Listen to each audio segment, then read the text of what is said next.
So here you go. This is from the Wonderlic people. They're a commercial company that makes general cognitive ability tests, and it's often used by corporations, even though it's actually illegal. It's actually illegal to use IQ tests, but the Wonderlic doesn't promote themselves as testing IQ. I think it's general cognitive ability, which is the same thing, but whatever. The SATs, the GREs, the LSATs, all of those are IQ tests. So now they're more crystallized than fluid, and we'll get to that in a minute. But crystallized knowledge is what you accrue across time. So you could say that fluid intelligence is what programs your brain. It fills it with facts, let's say. It fills it with knowledge. And then, but you can get an estimate of your intelligence by sampling your domain of factual knowledge. And the reason for that is that, well, obviously, the better the programmer, the better the content. And so what that also means is that you could, if your prefrontal cortex was damaged later in life, your fluid IQ could plummet, but your crystallized IQ remain more or less intact. So even though they're not different, one produces the other, and then once the producer has produced, then the producer can disappear and you still got the encoded knowledge. So at least that's how it looks to me. So, okay, so how smart do you have to be different things in life? Well, if you have an IQ of 116 to 130, which is 85th percentile and above, so it's one person in 8 up to one person in 130, I believe is 85, 90, 95, is it 95? I think it's 95. One person in 8 to one person in 20. Then you can be a attorney, a research analyst, an editor, an advertising manager, a chemist, an engineer, an executive manager, etc. That's not the high end for IQ, by the way. You know, that it can go up, well, it can go up indefinitely, although there's fewer and fewer people as it goes up. So if you want to be the best at what you're doing, bar none, then having an IQ of above 145 is a necessity, and maybe you're pushing 160 in some situations, and maybe that's making you one person in 10,000 or even one person in 100,000.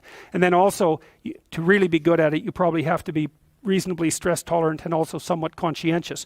So you know, people, when you think, well, why is it that smart people are at the top of dominance hierarchies? And the answer to that in part is because they get there first, right? I mean, everything's a race, roughly speaking, and the faster you are, the more likely you are to be at the forefront of the pack. And intelligence in large part is speed. That's not all of it is. So if you're moving towards something difficult rapidly, the faster people are going to get there first. So IQ of 110 to 115, so that's 85th to 73rd to 85th percentile. Copywriter, accountant, manager, sales analyst, general manager, purchasing agent, registered nurse, sales account executive. If you look at universities, the smartest people they're above this. Who are the smartest people at university? What do you think? Mathematicians, physicists and mathematicians, right. I could tell you who's on the other end, but I won't.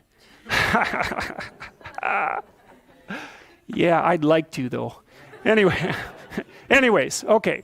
Going down now 103 to 108 is slightly above average, right? 60th to 70th percentile. Store manager, bookkeeper, credit clerk, lab tester, general sales, telephone sales, accounting clerk, computer operator, customer service rep, technician, clerk, typist. So you see at this level, people have some technical skill and some ability to deal with complex things. Okay, that's dead average.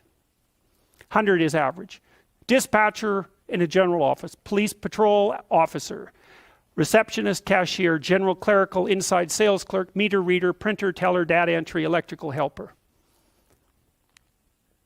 95th to 98. Machinist, food department manager, quality control checker, security guard, unskilled labor, maintenance, arc welder, die setter, mechanic. Good IQ range for relatively qualified tradespeople. 87 to 93. Messenger, factory production worker, assembler, food service worker, nurse's aide, warehouseman, custodian, janitor, material handler, packer. Now, what you're starting to see is that as you move down the hierarchy, the jobs get simpler. They're more likely to be assigned by other people, or they're repetitive. Because what IQ predicts to some degree is how rapidly you can learn something, but once you've learned it, it doesn't predict necessarily how well you do at it. And so the more repetitive jobs people with lower IQs are more suited to more repetitive jobs. Under 87, is there something? Well, no. Right. That's a big problem. And it's something our society has not addressed at all. Jobs for people with IQs of less than 85 are very, very rare. So what the hell are those people supposed to do? It's like it's 15% of the population. What are they supposed to do? Well, we better figure it out, because one of the things that's happening too is that as the high IQ tech geeks get a hold of the world, the demand for cognitive power is increasing, not decreasing, right? You want to be a teller? Well, you know, those checkout machines, they're not so simple. You want to work at McDonald's? You think that's a simple job? You don't see robots working at McDonald's. And the reason for that is that what McDonald's workers do is too complex for robots to do. So this is a discussion that no one wants to have, but that's okay. It's still a problem, and it has to be dealt with. So the US government, I think I told you this at one point already, it's illegal to induct anyone into the US Army if they have an IQ of less than 83. Right? It's about 10% of the population. Because the US Army, and they've been doing IQ testing since IQ testing began, because they want everybody they can possibly get into the Army, because in peacetime, they use it as a way of moving people up the socioeconomic ladder, and in wartime, well, obviously, you need as many soldiers as you can get your hands on. And so you're not going to be any pickier than you have to be. So when the US Army says it's illegal to induct anybody into the armed forces if they have an IQ of less than 83, then you know that they've done it for absolute necessity, right? And when people have made a finding that contradicts what they want to hear and they're doing it out of absolute necessity, you can be reasonably true that it's one of those facts that just won't bloody well go away. And so you might think, well, if there's nothing for someone with an IQ of less than 83 to do in the Army, what makes you think that there's something that they can do in the general population?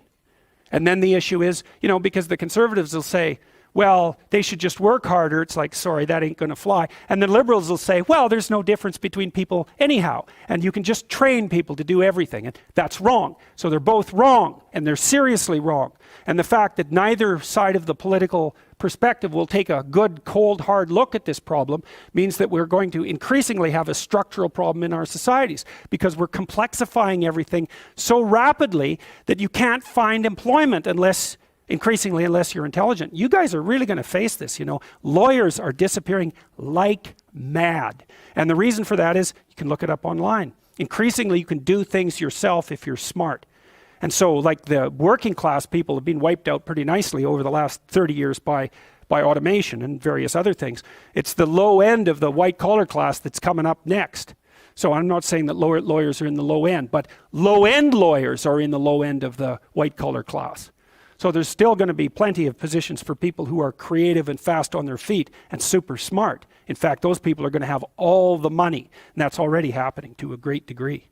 You know, because if you're smart and you can use a computer, you're so smart it's just absolutely unbelievable, right? And if you can't use a computer, and lots of people, and I don't mean, you know, you can open Word. That isn't what I mean. I mean, maybe I mean you can program, and if you can't program, well, you're right at the next end. So if you haven't got that with you, you're going to be left behind. What's going to happen then when that happens, when you have... Oh, a lot of them will take Demerol. That's what's happening in the United States. Yeah, it's an opiate. Yeah, so there's a massive drug problem emerging in... Under 83 or whatever, yeah. It's about 15% of the population. Yeah, no, I'm telling you, that is what's happening. Seems like that percent of the population is going to increase. Yes. Drugs. Yeah, drugs of abuse. The population falling out of society. Well, what is happening to a large degree is people drop out of the employment race. They get very depressed. They develop chronic pain problems, especially if they're men, because chronic pain and depression are very much the same thing. And then they subsist on opiates, which are subsidized by Medicaid in the US. I'm not kidding about this. This is exactly what's happening. What else is going to happen to people for whom there's nothing to do? They have a terrible time, especially if they're conscientious.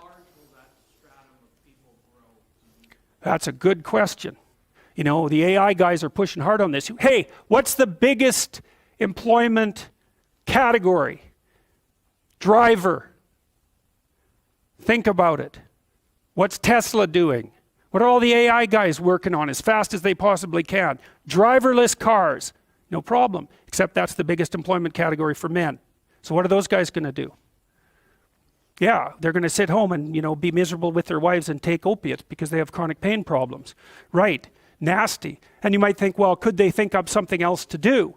Well, if you have an IQ of 83 or less, you're not going to be doing a lot of thinking about something else to do. You know, that isn't how it works, because you're more of a, you're an act person, not a thinking person, roughly speaking. You know, and so if you have a task at hand, especially if you're conscientious, you can diligently go about it. But, you know, I've tried to train people with IQs of 80 and less to do what I would consider tasks that one of you could learn to do in 10 minutes and never make a mistake again. And it's like tens of hours with bare minimum mastery of the tasks. So, yeah, it's an ugly situation, no doubt about it.